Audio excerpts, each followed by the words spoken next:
In 2015, I was introduced to the world of RWBY, a unique web show that had a lot of potential and a vast sandbox for fans to play with. I started out with an idea, a single book, a single story, and now almost 10 years have passed and it has expanded into a long-running series that has spanned 2 books, 1 completed anthology, a second in-development anthology, with a 3rd anthology and 3rd full book planned for the future. Hi, I'm Miles Watson, the creator of the fanfiction book series, The Saga of Seasons. Today I'll be sharing with you my story about how I originally came up with some of the ideas for this fanfiction series, how it evolved from my original vision of just 1 book into this long-running series, share with you some of my challenges and triumphs I've experienced along the way, and look to the future of what I hope this series could potentially be. Special thanks to SMMR of RWBY for having me, and for you taking the time to listen to me talk about the story of how I've read in this one fanfiction series for almost 10 years now.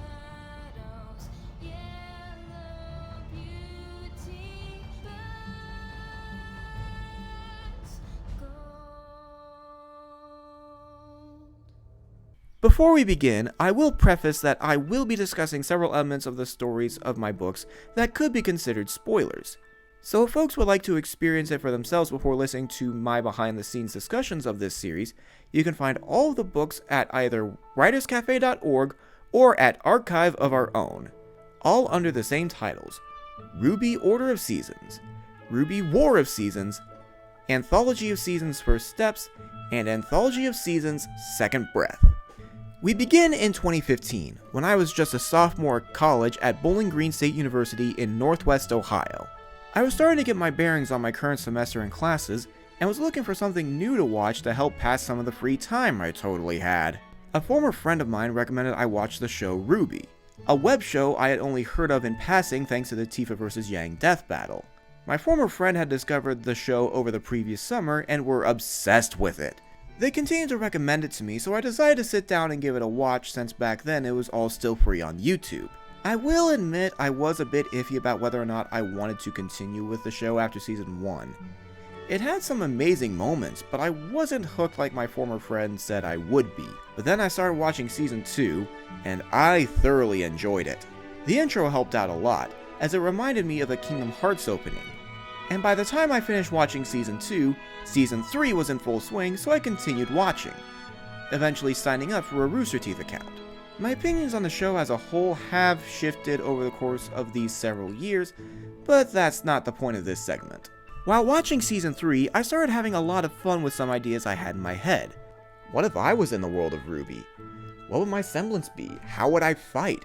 Who would I meet? How would I interact with that world? I started getting a lot of really fun ideas with trying to put myself in this space and see what I could be like as a huntsman. So much to the point that I started thinking about not just myself, but what if some of my old high school best friends were also in the world of RWBY? I then started formulating a story in my head and wanted to pursue it.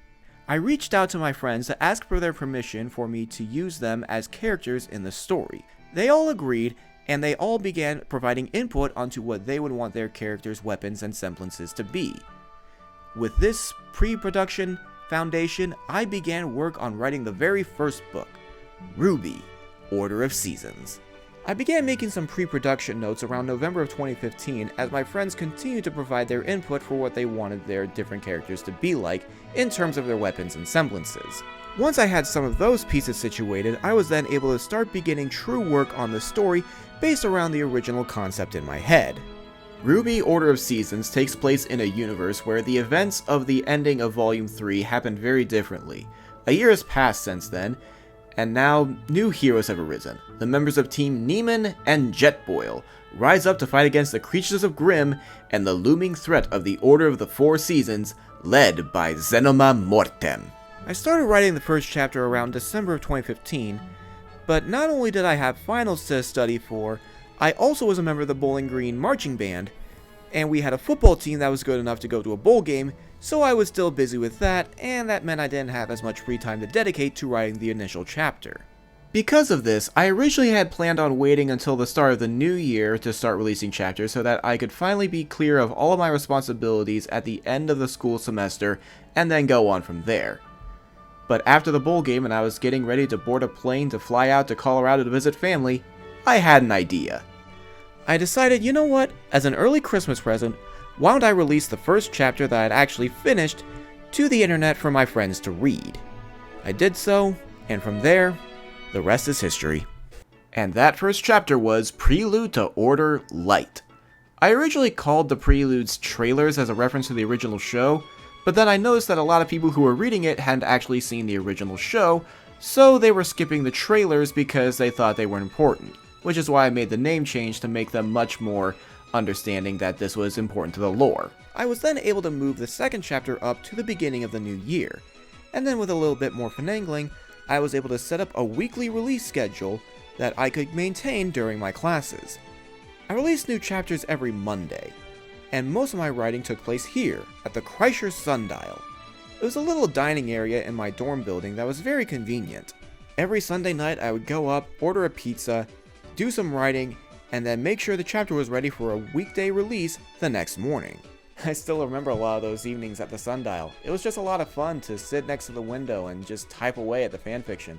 I even made sure that I had all my schoolwork done so I could focus solely on making sure I could write this fanfiction. And I had a lot of fun with it.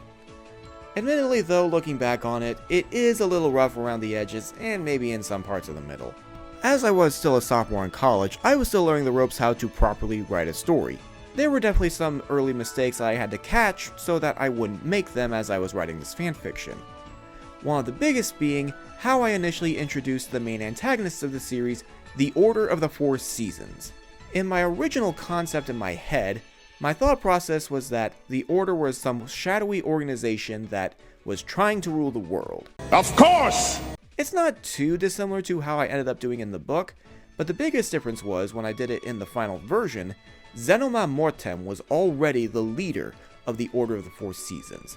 He already had his goals set and he was ready to take the center stage as the main villain, and the Order served him. In my original concept, I almost completely shot myself in the foot. In my original idea, the Order of the Four Seasons was in the shadows doing their own thing and being set up as the main villains. Then all of a sudden, this new villain was gonna come out of nowhere and take over even though I had not established any sort of threat level for the previous established villains, and now everything is out of sorts. Luckily, I did manage to catch this before I committed to the bit, and I decided to make Zenoma Mortem the sole primary antagonist, and I think the story is much better for it because I really like how threatening he is in the scenes that I initially wrote him in. Another big thing that I had changed was the ending. Zenoma Mortem was always destined to lose to the heroes in both versions of my book, both the finalized version and my original concept. But in my original concept, when I had him absorb the power of the wizard, my initial plan was that all the main characters and then all of Team RWBY and Juniper would absorb the power of the maidens and Osmond and Salem respectively to keep the world balanced. But as I continued writing, I realized that's not really going to make sense, especially given the way that I've characterized some of these characters, how I've written this world, and how I'm writing the conflict. So I changed it around so that instead, Mortem is dealt the final blow by one of the main characters, and then the world is just simply at peace without having to redistribute power. The more I wrote in this world and the more I developed my ideas, the less and less I liked the idea of making the main characters deities at the very end. And of course, while I was writing this, Volume 3 was coming to an end, and we had quite a few big story revelations. This is the beginning of the end, Ozpin. And I can't wait to watch you burn.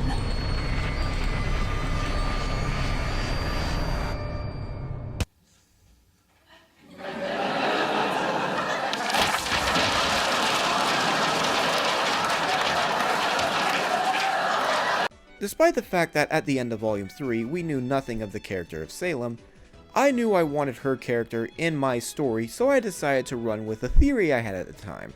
That being, Osmond and Salem were actually siblings.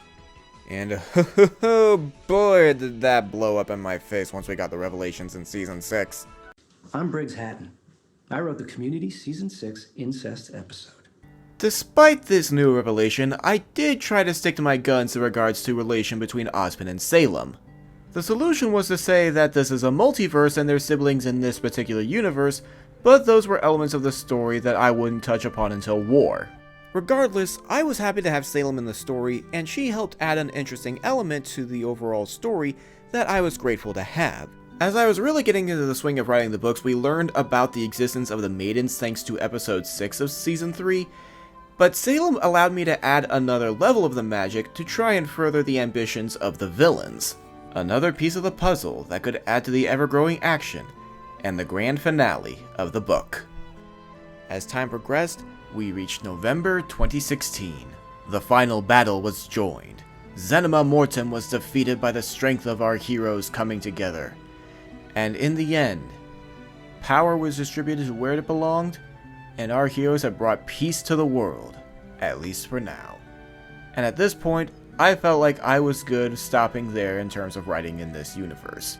I was super happy. I originally had plans once I finished the first book to create an anthology series going into depth about some of the characters and their backstories that I had set up in the book. Perhaps some backstories for the villains, maybe a previously on segment for some of the heroes. But by the time I reached the end of writing Order, I was gassed. I had done everything I wanted to in that world, I had told the story I wanted to tell, and I had no plans or real desire to return to that universe anytime soon. Well, as we can clearly see, that's not quite how it turned out. The second book that I wrote, RWBY War of Seasons. I began writing this in the summer of 2018, and then I completed writing this around the spring of 2020. This book was a challenge, both creatively and personally. War of Seasons picks up not long after the epilogue of the original book, and follows a new story that revolves around betrayal, change, hurt, and an overall battle to try to once again defeat the Order from destroying the world. This time, there is a much greater personal weight attached to this battle. Now, before we continue, I should preface with this. The biggest reason why War of Seasons exists is because of this. The former friend who originally got me into RWBY. We had a falling out due to reasons I'm not going to get into here, but the short version is, they made some decisions, they did not respond well to certain things, and as a result, I decided I was done being hurt by them, and I was just angry, and I needed an outlet in which to vent. As such, I started writing this book.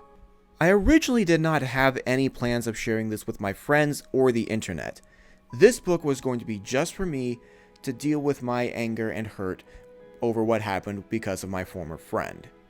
That's part of the reason why some of the themes are present in the book. As time passed, some things happened between my friends and my former friend that again, I'm not going to say here because, especially in this case, it's not necessarily my place to say.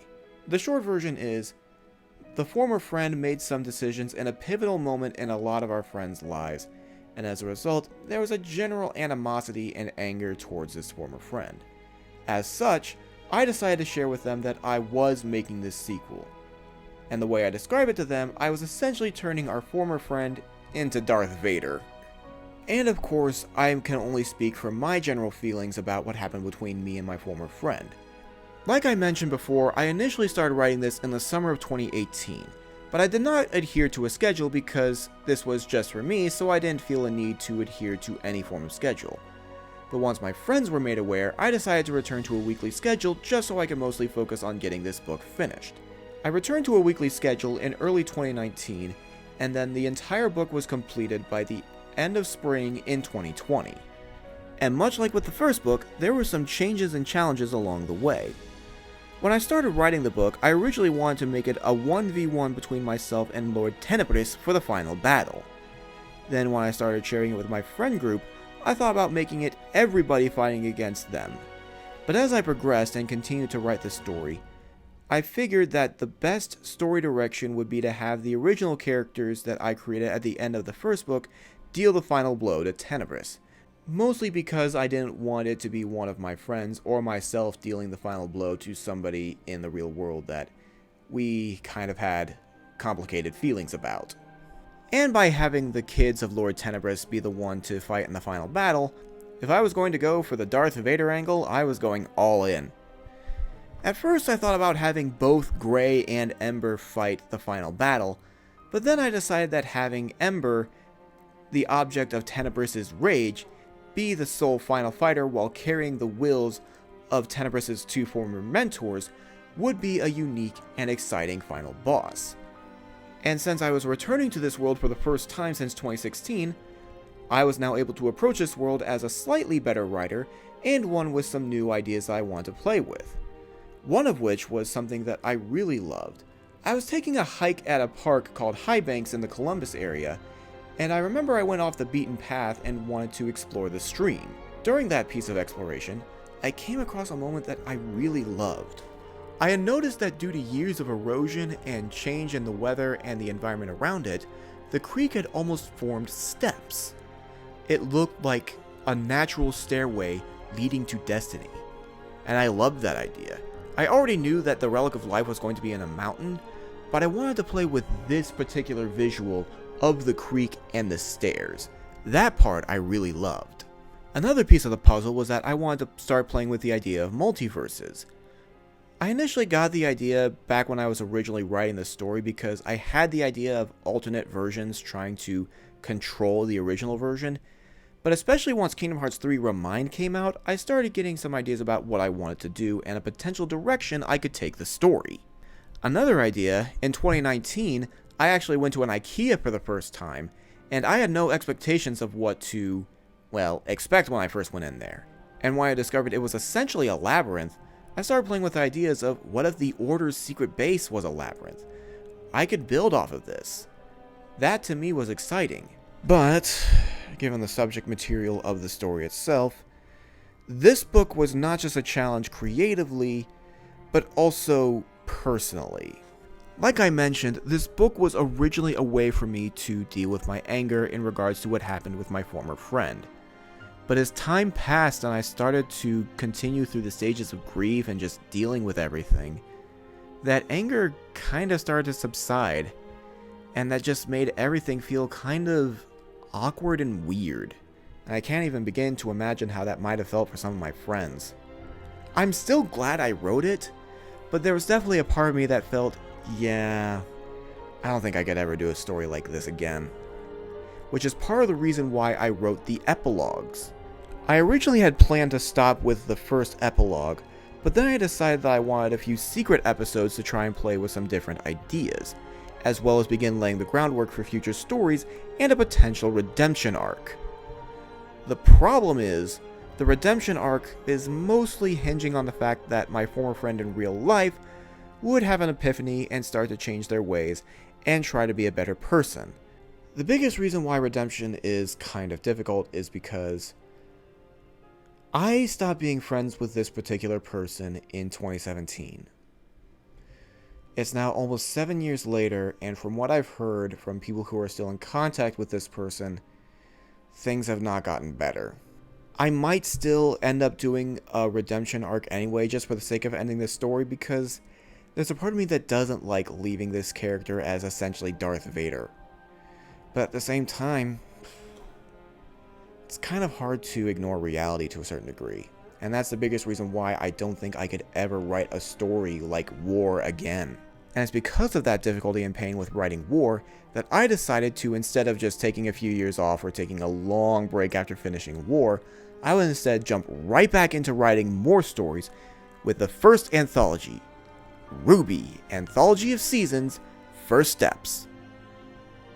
Look, I'm a Kingdom Hearts fan, I'm used to long titles. I started writing the first anthology as a direct response to War because I wanted to get back into why I originally started writing in this universe to begin with. A way to play with creative ideas in the world of RWBY while highlighting my amazing friends as main characters. And this also gave me a great opportunity to do something I couldn't do previously, add more of my friends into the story. My good friends Derek and Sage are both relative fans of RWBY and have kept up with it over the years, and they had both expressed interest in being in the series before. I was unfortunately able to add them to Order in time, and given the subject material of War, I decided it would be best not to introduce new characters that would potentially get in the way of the overarching plot. It would also feel kind of crummy if I said like, oh yeah, I decided to add 2 new characters based on my friends in the middle of the book where I turned my former friend into Darth Vader. So now I finally had a chance to properly add them to the series. But there was a brand new challenge that I had never really experienced before. With the first 2 books, I was used to writing a beginning, middle, and end. I was creating one long path to the finale. Here, I was creating a bunch of short stories that needed a beginning, middle, and end in a fraction of the time. And it was an exciting challenge, but at times I definitely felt like there were parts where I could have and should have done better. Not just necessarily in terms of creative ideas, but also in ways that I portrayed my friends. One of my best friends, Jacob, he was one of the characters that I introduced all the way back in the beginning of Order. And for Jacob, I made his character a lone wolf, somebody who felt like they had to be alone, they had to overcome the obstacles in their path by themselves. And Jacob in real life is absolutely nothing like how I wrote him in the book.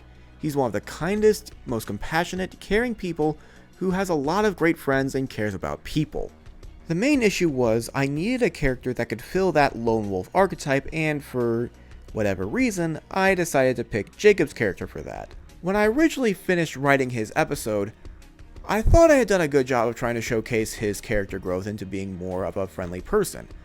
But upon reflection and thinking about it, when I went back for the re-edit, I decided I needed to include a flashback that better served his character and how he is as a person, showcasing his kindness and friendship. And another element of this was with my good friend Christy. Back when I was first writing Order, she approached me and said, "I kind of feel like I'm a side character, I haven't really done anything," which was a fair critique. I had really kind of just sidelined her character, and she had done next to nothing since I had first started writing that book. So I course corrected and created a different story beat that allowed her character to shine. The problem is that was just one moment out of several.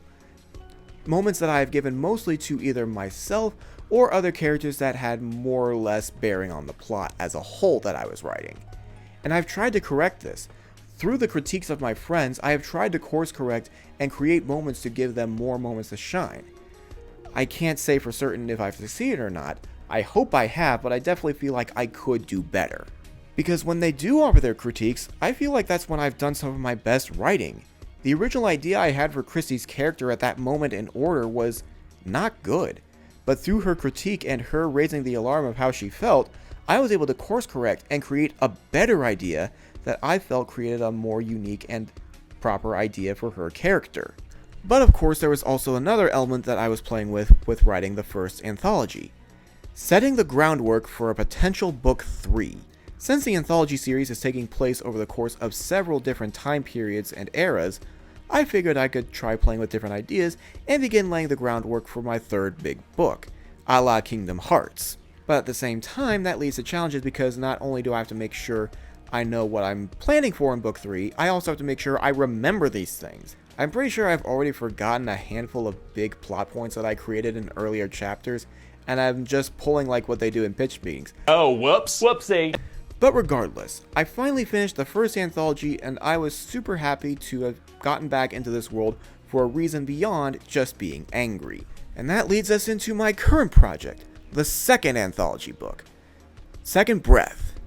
This one is a bit tricky because I'm still writing it, and my procrastination has gotten kind of bad as of late. I originally started writing this about a year or 2 ago, and the last chapter I released at the time of recording this was on April 1st. I haven't released a new chapter since then at the time of recording. The biggest challenge with this particular book is that instead of focusing on my friends who I know personally and have also worked with their characters for the longest in this universe, this time I'm working with the characters that I created at the end of Order, the next generation. For characters like Ember Grover, who I gave a lot of spotlight to by virtue of the story I told in War of Seasons, it was pretty easy to figure out where I wanted to take that character next, same with a few others that had ties to the overarching plot. For some other characters, I just decided to do their backstory. But for characters like Ari Grover, I kind of scratched my head as to where I wanted to take them. Do I create a new story, do I do a backstory, or do I do some sort of interquel? And that's kind of led to me stalling out in some areas in terms of writing these new chapters. My real life is kind of funky right now, and I'm trying to figure out stuff with jobs, so I haven't had necessarily the energy that I normally would be able to commit to writing these stories, which is a bummer because it's part of the reason why I wanted to keep a regular schedule. It keeps me honest and it makes sure I'll actually get the thing done instead of just do a little bit here, go away for several months, do a little bit here, maybe I'll just drop the project entirely. But I don't want to do that. I want to keep writing, especially with some of the ideas I have for the future that I'm excited to play with. Still, the future waits for no one. I'm going to continue trying my best to get myself out of this funk and get back into writing the second anthology, begin work on the third anthology, and hopefully truly begin work on book 3 in the future, and keep moving forward so I can improve my skills as a writer. I might not always make the best decisions, or I might make a few missteps here and there, but so long as I keep trying and improving myself and listening to fair critiques, I think I can find a place where I am satisfied with the story I've written.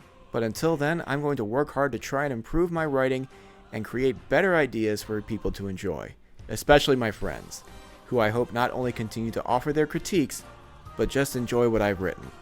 And I hope you will enjoy it as well. Thank you to Summer of RWBY for having me, and thank you for watching. Just to remind everybody, you can find my books here at Writerscafe or at Archive of Our Own. Also, in about a month from now, we will have the video Team Writer, a panel video celebrating all the different fanfiction writers here in the community, or at least those who are able to submit videos before the deadline. Alongside that, we are going to have Team Prompt, a live panel where myself and a few other writers are going to do a live prompt writing challenge and then try to share it with the audience and maybe have some of you join along as well. So I hope you'll stick around for that in about a month. Once again, thank you to Summer of RWBY for having me. Thank you for taking the time to watch and listen to my story about this fanfiction series I've been writing for almost 10 years now. May your heart be your guiding key.